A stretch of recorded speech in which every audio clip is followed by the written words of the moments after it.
Le 14 novembre de l'an 1448, dans la cour centrale du palais de Targovište, sous un ciel de plomb chargé de nuages hivernaux, les cris des prisonniers ottomans résonnent comme les lamentations des damnés. Les corridors de pierre du palais se remplissent de l'écho de la souffrance. Au centre de ce théâtre macabre, un adolescent de 17 ans se tient immobile, figé comme une statue. Vlad Dracula observe la scène d'un regard de pierre, froid et distant, comme s'il contemplait l'aboutissement d'un travail purement mécanique. Devant lui, une forêt de pieux s'élève, chacun transperçant le corps encore vivant d'un prisonnier. L'odeur âcre de chair brûlée se mêle au fer du sang frais, formant un parfum si écœurant que certains serviteurs s'enfuient dans les recoins sombres pour vomir. Ces prisonniers, autrefois dominateurs de sa jeunesse, membres d'un empire ottoman triomphant, dansent désormais leur dernier ballet grotesque sous la lumière blafarde du matin. Leurs cris montent, puis retombent, pareils à une symphonie démoniaque. Pourtant, Vlad ne bronche pas. Son visage n'exprime ni joie, ni colère. Il est taillé dans le marbre de l'indifférence. Comment un enfant de 11 ans devient-il un bourreau si méthodique? Comment un jeune prince peut-il se transformer en l'un des tortionnaires les plus redoutés de l'histoire européenne? La réponse gît dans 6 années d'horreur indicible, 6 années qui broient l'innocence et recuisent l'âme dans la fournaise de la cruauté impériale. Ce jour-là, les enfants valaques qui assistent à la scène se signent frénétiquement. Leurs visages sont pâles de terreur. Ils avaient espéré un libérateur, un prince qui les délivrerait du joug étranger. À la place, c'est une créature façonnée dans le sang et la souffrance qu'ils contemplent, un monstre de leur propre fabrication. Lorsque les derniers gémissements s'éteignent dans la gorge des suppliciés, Vlad se détourne avec l'indifférence d'un artisan terminant une œuvre. Ses bottes claquent sur la pierre humide alors qu'il regagne lentement le palais, laissant derrière lui les mourants et les vivants figés d'horreur. Mais pour comprendre cette scène, pour saisir la naissance de cette légende taillée dans la douleur, il faut remonter 7 années en arrière, vers un voyage diplomatique qui devait être une formalité, mais qui devint la descente aux enfers d'un enfant. Vlad naît durant l'hiver rigoureux de l'an 1431 dans la forteresse de Sighișoara, au sein d'une famille princière. Il est le deuxième fils de Vlad II Dracul, dont le nom, signifiant « dragon », est tiré de l'ordre de la Toison d'Or, bien que ses ennemis préfèrent en souligner la connotation diabolique. La principauté de Valachie, coincée entre les Carpates et le Danube, est alors l'une des terres les plus instables de l'Europe médiévale. Au sud s'étend l'Empire ottoman, toujours plus puissant, avide de terres chrétiennes. Au nord, le royaume de Hongrie exerce une pression constante sur ses vassaux. Les princes valaques, pris entre ces deux puissances, doivent apprendre à danser sur le fil ou périr. Dès ses premières années, Vlad grandit dans un univers de prières et d'intrigues. Les journées commencent avec les matines orthodoxes dans des chapelles éclairées à la chandelle, les voix des prêtres chantant les anciennes liturgies byzantines. Mais à midi, ces mêmes salles accueillent les discussions diplomatiques, où les messagers de Budapest et de Constantinople apportent exigences et menaces.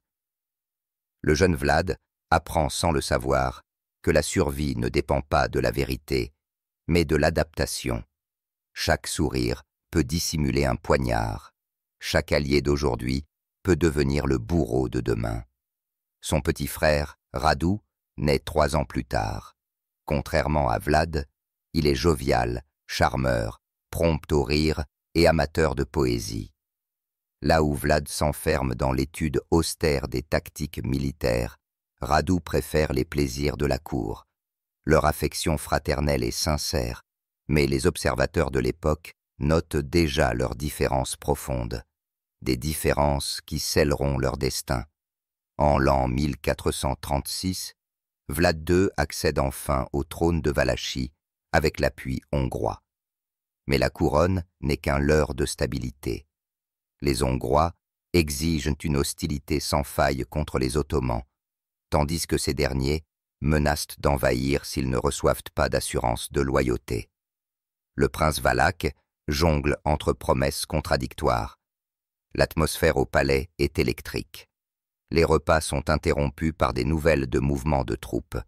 Les gardes changent d'uniforme selon les visiteurs. Même l'éducation des enfants reflète cette schizophrénie politique.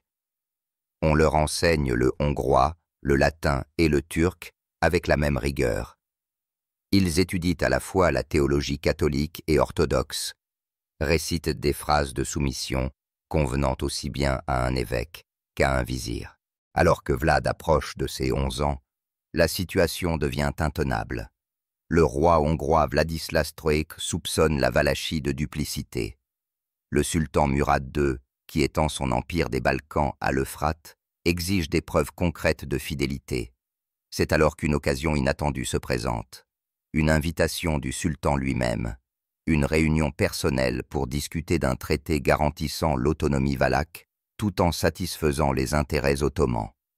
L'entrevue aurait lieu à Giurgiu, juste au sud du Danube, en territoire ottoman mais proche, comme un geste d'amitié.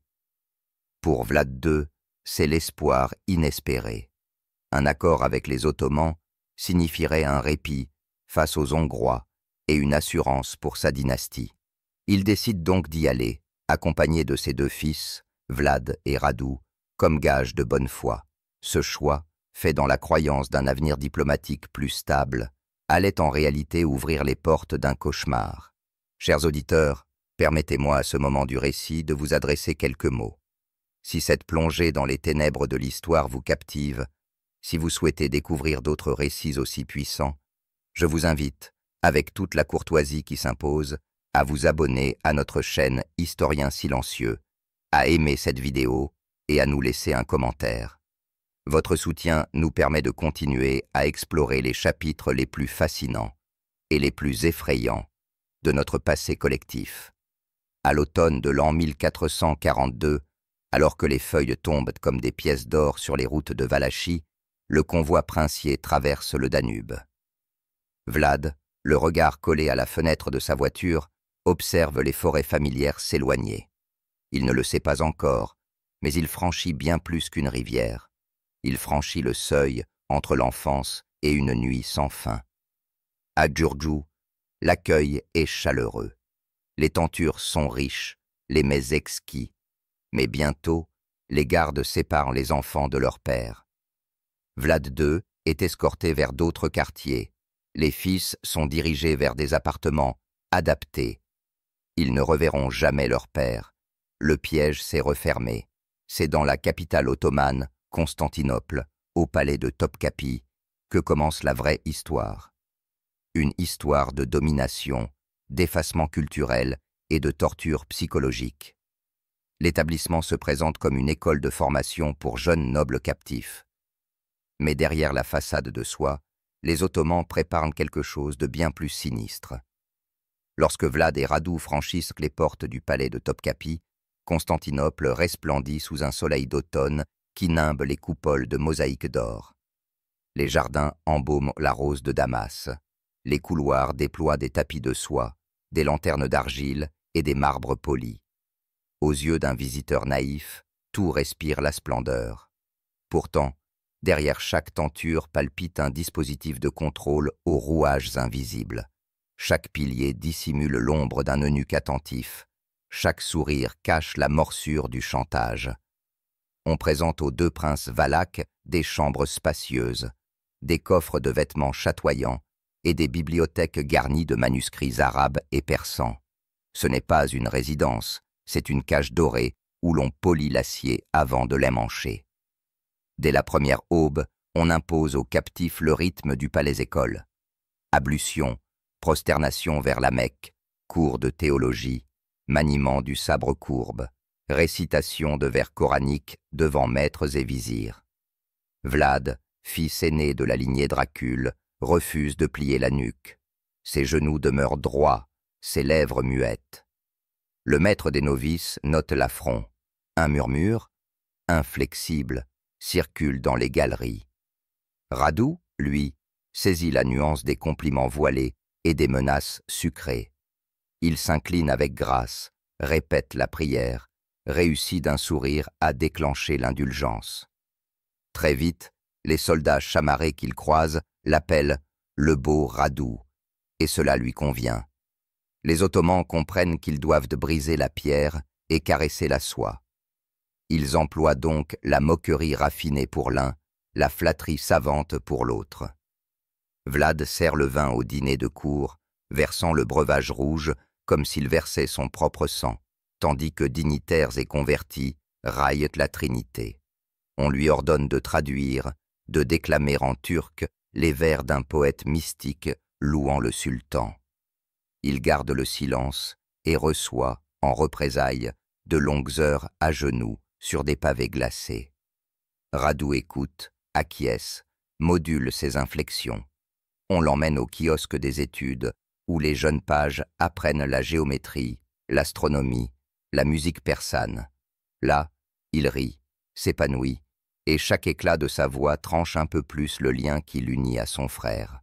Vlad, isolé, devient le sujet privilégié de leçons plus sourdes. Les gardiens glissent des allusions obscènes, des mains trop longues à la surface de son épaule, des promenades forcées dans des bains où l'eau chaude n'efface pas la honte. Chaque soir, sous les voûtes peintes d'étoiles, l'adolescent serre les poings jusqu'au sang. Il grave mentalement chaque insulte, chaque visage, comme on ancre des comptes à régler. Les années s'écoulent, comptées non en saison, mais en humiliation. À mesure que le corps de Vlad se tend, son regard s'assombrit jusqu'au jet. Au plus profond de ses pupilles, une flamme noire se met à luire, luisant d'une avidité nouvelle. Comprendre, reproduire, inverser. Au début de sa 4e année de captivité, l'an 1446, le palais-orchestre, un châtiment exemplaire.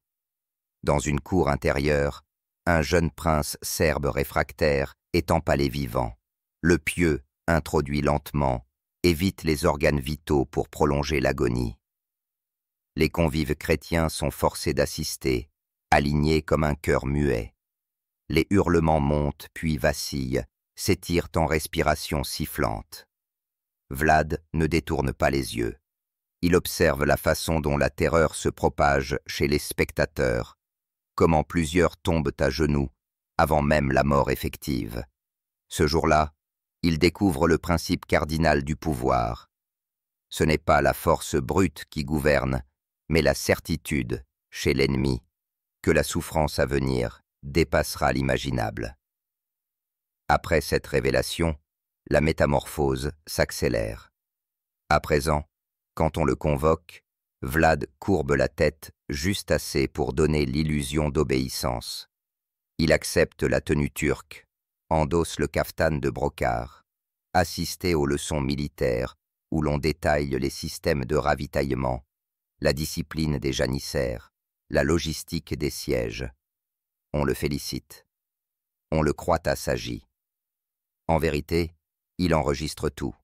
Chaque itinéraire de caravane, chaque stratégie de siège, chaque nom de gouverneur corrompu.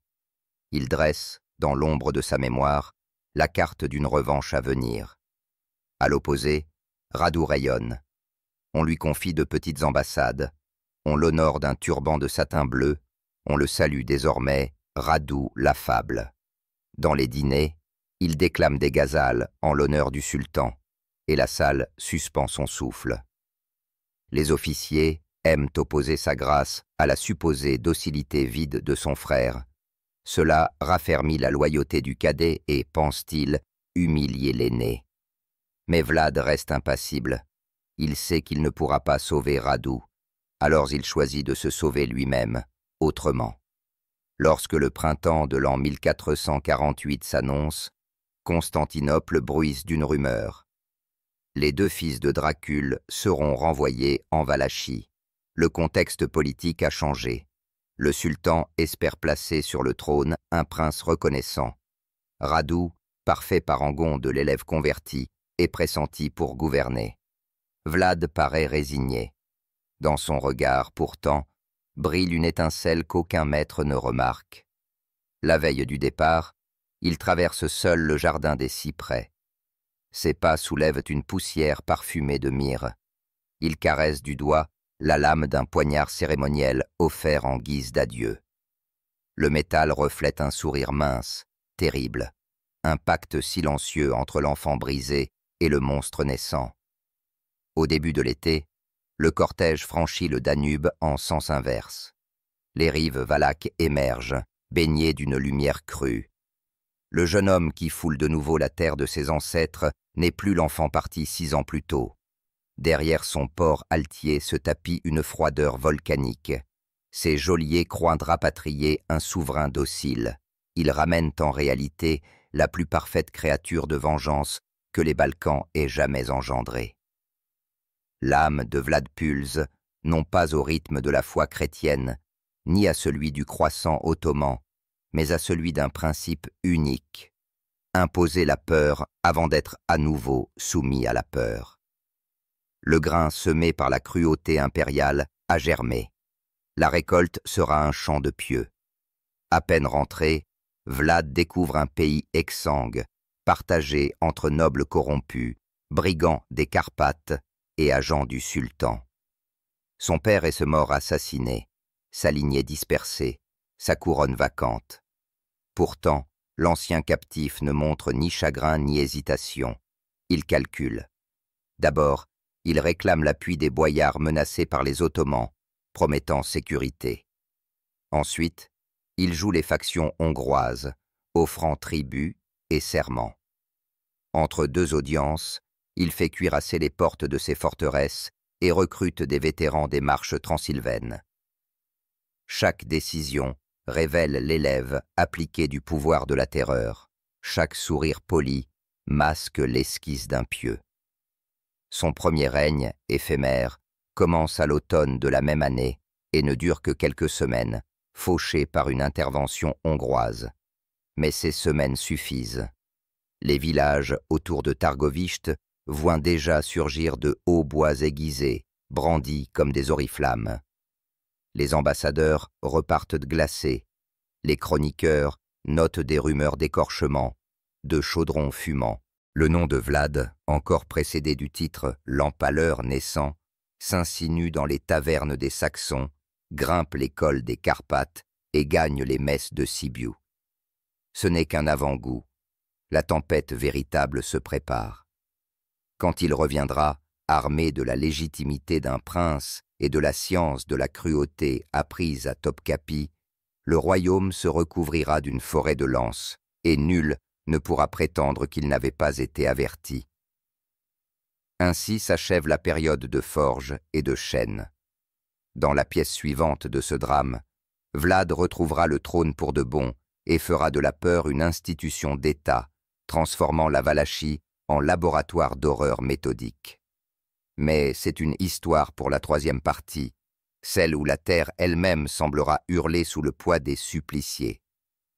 Lorsque Vlad retrouve le trône de Valachie au cœur de l'été de l'an 1456, la principauté n'est déjà plus qu'un damier de terre brûlée, de châteaux ruinés et de serfs terrorisés par les chevauchées ottomanes.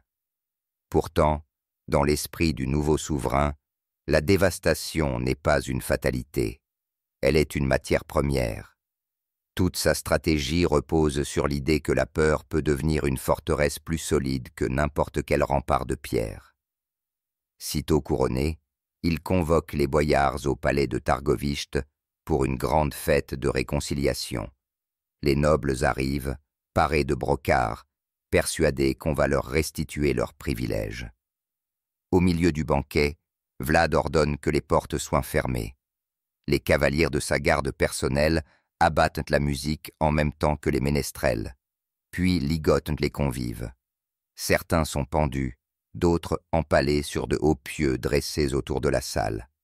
En un seul après-midi, il anéantit des lignées entières qu'il jugeait suspectes de trahison. Aux survivants, il offre le choix. Le travail forcé à la construction de la citadelle de Poenari, perché sur un éperon rocheux, ou la mort. Il choisit la pierre, et leurs cadavres joindront plus tard le mortier de la forteresse, transformant la montagne elle-même en mausolée de leur servitude. Libre de toute opposition intérieure, Vlad s'attaque ensuite aux marchands saxons installés dans les bourgs transylvains. Il leur reproche d'avoir soutenu ses rivaux et d'avoir ponctionné l'or valaque par des taxes jugées abusives. Au printemps suivant, il mène une campagne punitive contre Brașov. Les remparts sont incendiés, les ateliers pillés, et plusieurs centaines de marchands sont empalés en cercle, disposés selon la hauteur de leur statut, les plus riches dominant les plus humbles, afin que la hiérarchie survive même dans la mort. Les chroniqueurs allemands décrivent une couronne de piques visible depuis les collines environnantes. Les voyageurs jurent qu'ils pouvaient compter plus de 20 000 corps quand le vent rabattait la puanteur jusqu'aux vallées lointaines. Ces récits, reproduits dans des brochures illustrées à Nuremberg et à Augsbourg, précipitent la naissance du mythe. Pour les cités hanséatiques, Dracula devient l'incarnation d'un mal païen, alors que pour certaines cours d'Europe centrale, il est de l'épée nécessaire qui maintient l'invasion ottomane au-delà du Danube. Ainsi, sa terreur locale se transforme en monnaie diplomatique. On le redoute, mais on le subventionne si la peur qu'il inspire bloque l'ennemi commun. Guidé par cette nouvelle assurance, Vlad met en place une fiscalité sévère mais fixe. Il abolit l'impôt arbitraire des boyards, institue une dîme régulière payable en sel, en blé ou en pièces frappées à son effigie. Le peuple, surprenant gagnant de la répression nobiliaire, lui accorde un certain attachement.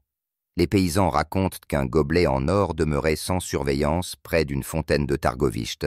Personne n'osa le voler, preuve que la peur du supplice garantissait une justice plus sûre que 1000 édicts. Pour la première fois depuis des décennies, les routes deviennent praticables. Les caravanes franchissent les cols carpathiques sans être détroussées. Mais ce calme relatif n'est qu'un trompe-l'œil. Il repose sur l'omniprésence des potences et l'odeur de la chair pourrissante, sur la certitude que la moindre infraction sera punie au-delà des limites humaines. À mesure que son pouvoir se consolide, Vlad provoque ouvertement l'Empire ottoman. Refusant le tribut annuel, il ordonne la capture des collecteurs d'impôts et les fait empaler le long de la rive sud du Danube, annonçant que chaque piquet est un avertissement planté dans le ventre de l'Asie mineure. Cette insulte parvient bien sûr aux oreilles du sultan Mehmed, victorieux conquérant de Constantinople. Offensé, le maître de la sublime porte rassemble une armée que les chroniqueurs byzantins estiment à 90 000 hommes, encadrés par les janissaires, ces soldats d'élite déjà redoutés sur 3 continents. L'objectif est clair, briser le prince insolent et annexer définitivement la Valachie. Vlad, conscient qu'il ne peut vaincre un tel déferlement en bataille rangée, choisit la guerre d'ombre. Durant l'hiver de l'an 1462, il incendie ses propres villages, empoisonne les puits, fait fuir le bétail vers les forêts, afin que l'ennemi ne puisse se nourrir. Dans les marais, il dresse des palissades de pieux camouflés. La boue avale les sabots des chevaux ottomans, et la nuit retentit du hurlement des loups, attirés par l'odeur du sang. La terre devient une tranchée vivante, chaque buisson une embuscade. Les chroniqueurs turcs parleront plus tard de « un pays qui se transforme en piège », où la lune elle-même semble trahir les soldats par ses reflets sur les marécages. Le sommet de cette campagne est l'attaque nocturne de juin. Guidé par ses espions valaques déguisés en turcs, Vlad s'infiltre au cœur du gigantesque camp ottoman. Sous un ciel sans nuages, il divise ses 10 000 cavaliers en petites colonnes et les lance comme des flèches silencieuses vers la tente du sultan. Feux de paille, hennissements, trompettes volées à l'ennemi. La confusion naît en une poignée de battements de cœur. Les janissaires, pris de court, se coupent mutuellement dans la lueur vacillante des torches. Vlad lui-même pénètre presque jusqu'au pavillon impérial. Il manque de peu Mehmed, mais son objectif réel était avant tout la terreur.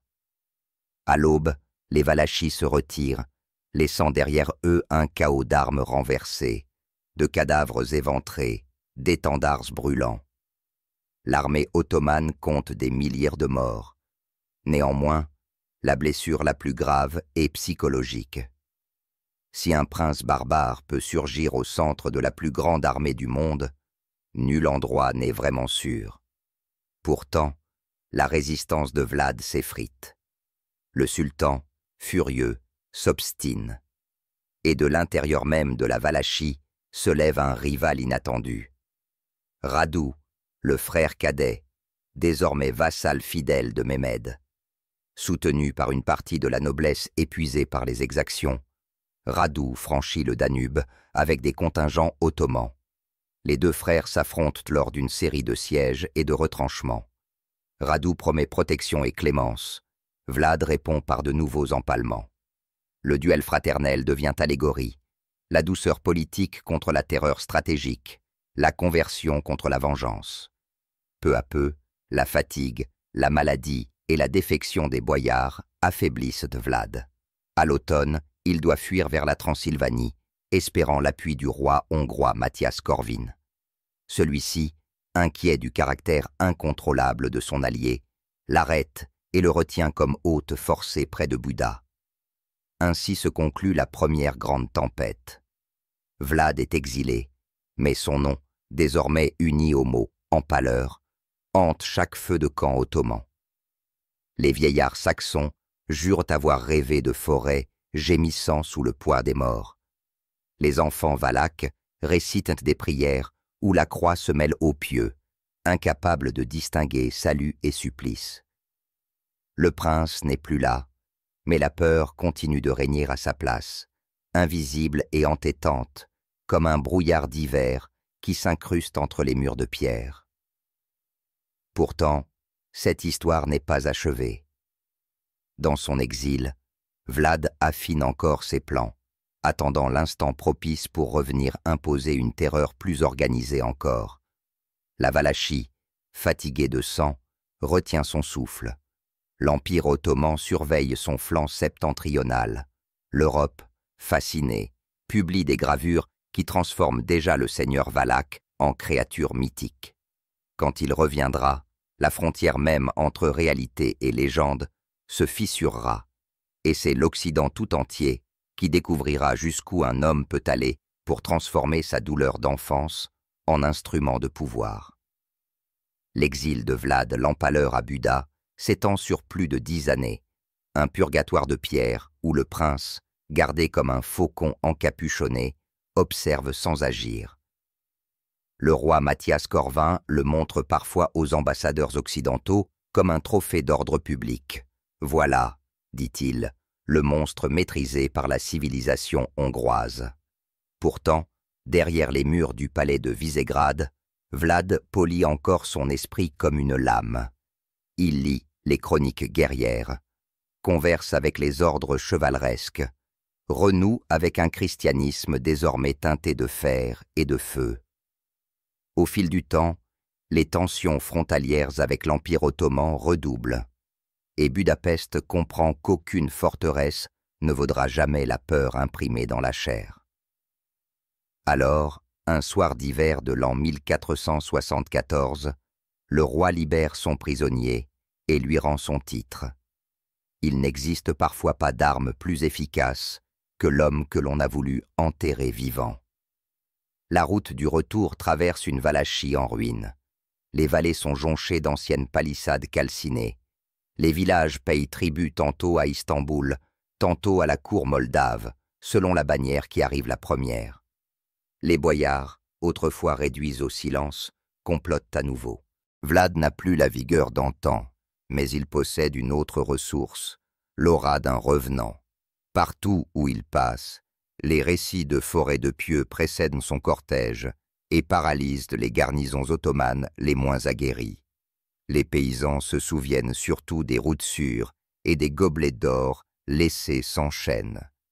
Ils murmurent que le seigneur qui fait trembler les Turcs fait aussi reculer les voleurs. Cette mémoire sélective offre au prince un socle populaire inattendu.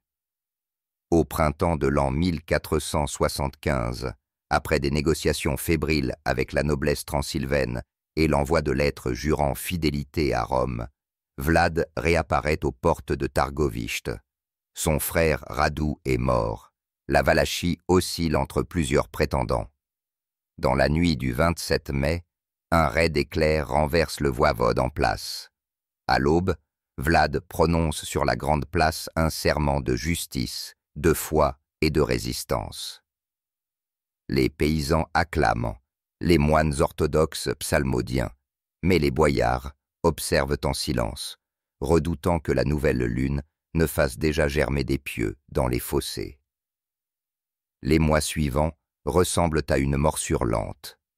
Vlad réorganise la dîme, fait réparer les fortins du Danube, dépêche des messagers vers la Pologne et vers la Hongrie pour maintenir un fragile encerclement diplomatique de l'Empire ottoman. Pourtant, le sultan Mehmed n'a pas oublié la nuit sanglante où le prince tenta d'égorger son sommeil. Au début de l'hiver, une armée turque franchit le fleuve gelé. Cette fois, Vlad ne dispose ni du temps ni des ressources nécessaires pour brûler les campagnes. Il rassemble à la hâte quelques milliers de cavaliers valaques, épaulés par des contingents transylvains, et se prépare à livrer bataille près de Bucarest. Le matin du 16e décembre, un brouillard épais recouvre la plaine. Les bannières turques avancent en rang serré.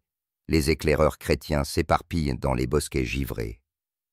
Vlad, revêtu d'une armure sombre piquée de clous d'acier, mène lui-même une charge fulgurante sur le flanc gauche ottoman. Un instant, le cri du dragon paraît déchirer la brume. Puis résonne un claquement sec, comme la rupture d'un fil invisible. Des boyards, soudoyés ou terrorisés, ont retourné leurs lances. Dans la mêlée tourbillonnante, ils frappent le prince dans le dos, le renversent de sa selle, l'achèvent avant que ses gardes ne comprennent la trahison. Quelques heures plus tard, la petite phalange valaque est pulvérisée, et le corps de Vlad disparaît sous le piétinement des chevaux. Quand on le retrouve, il est presque méconnaissable. Seul un anneau gravé du dragon confirme l'identité du mort. La nouvelle file vers Constantinople plus rapide qu'un vol de corbeau. Le sultan exige la preuve ultime, la tête. Selon les chroniqueurs byzantins, un messager transporte alors le trophée dans un sac de sel pour en retarder la putréfaction. À son arrivée, Mehmed fait planter la tête sur une pique devant la porte de la ville, exposée entre des lanternes où brûlent des huiles parfumées, parfum dérisoire pour maquiller l'odeur âcre. Les passants se signent, certains reculent en apercevant encore, disent-ils, un éclat de rage au fond des yeux vitreux. Le sultan contemple longuement son vieil ennemi, puis tourne les talons. L'épouvante vivante est devenue simple relique, mais derrière les murs, l'histoire commence déjà à tisser une légende plus puissante que n'importe quel corps. En Valachie, on raconte que des moines auraient volé la dépouille avant qu'elle ne soit mutilée et l'auraient inhumée sur l'île de Snagov, au milieu d'un lac couvert de lichen et de brume. D'autres jurent qu'une tombe vide repose sous le narthex, le vrai cercueil scellé dans les racines d'un chêne noir dont l'écorce porte encore la marque de griffes humaines. Peu importe, car dès que l'Europe apprend la mort de l'empaleur, les presses de Nuremberg et de Bâle enflent d'images gravées. Un prince chauve-souris, un démon buveur de sang, une silhouette drapée d'ombre tenant un pieu comme un sceptre. Les pamphlets, d'abord politiques, virent au conte moral. Les forêts de piques deviennent des forteresses hantées. Les gobelets d'or se transforment en calices maudits. Vlad quitte l'histoire pour entrer dans la nuit mouvante des symboles. Et pourtant, au cœur de cette métamorphose légendaire, demeure une vérité nue. L'enfant captif du palais de Topkapi, brisé par l'humiliation et l'abus, devint l'élève le plus assidu de ses bourreaux. Il comprit que la peur, chevillée à la chair, régit les empires plus sûrement que les traités. Il façonna sa principauté en miroir inversé de ses années de captivité. Chaque pieu planté en terre valaque était un rappel, lancé au ciel et à ses propres souvenirs, qu'il refusait à jamais la posture de la victime. Ni ange ni démon, Vlad fut l'addition exacte de la cruauté qu'il reçut et de celle qu'il choisit d'infliger. Son héritage empoisonné survécut bien au-delà de sa tête exposée. Sur les places de Transylvanie, on menaça les enfants turbulents de Vlad le Perceur. Dans les cafés d'Istanbul, on chuchota que certains janissaires, avant de mourir, revoyaient une forêt de lances se courber comme un champ de blé rouge. Plusieurs années plus tard, quand les Ottomans relatèrent leur campagne balkanique, ils notèrent que la seule rumeur du nom Dracula suffisait à ralentir les patrouilles. L'Europe humaniste des temps modernes, en quête de monstres pour incarner les peurs ancestrales, s'empara de ce matériau brutal. Un romancier irlandais, des siècles plus tard, allait parachever la mutation en conférant à Vlad l'immortalité du vampire. Voilà donc ce que laisse l'Empaleur, un pays exsangue, une légende plus vivante que la chair, et une question qui refuse de se taire. Jusqu'où un homme conduit par la souffrance peut-il aller pour ne plus jamais la ressentir? La tombe prétendue de Snagov demeure silencieuse, mais les vents des Carpates savent la réponse. Ils murmurent que chaque bourreau est le fils d'un autre bourreau, et que les cris échos des palais peuvent traverser les siècles pour se changer en contes autour du feu. Vlad, fils du dragon, n'a pas inventé la cruauté. Il l'a simplement transfigurée en un art si terrifiant que la mémoire collective a dû l'exorciser sous la forme d'un monstre surnaturel. Car reconnaître qu'un simple être humain peut atteindre de tels sommets d'horreur serait admettre que n'importe qui, dans l'enfance de la peur, pourrait, à son tour, devenir le maître d'une couronne de pieux.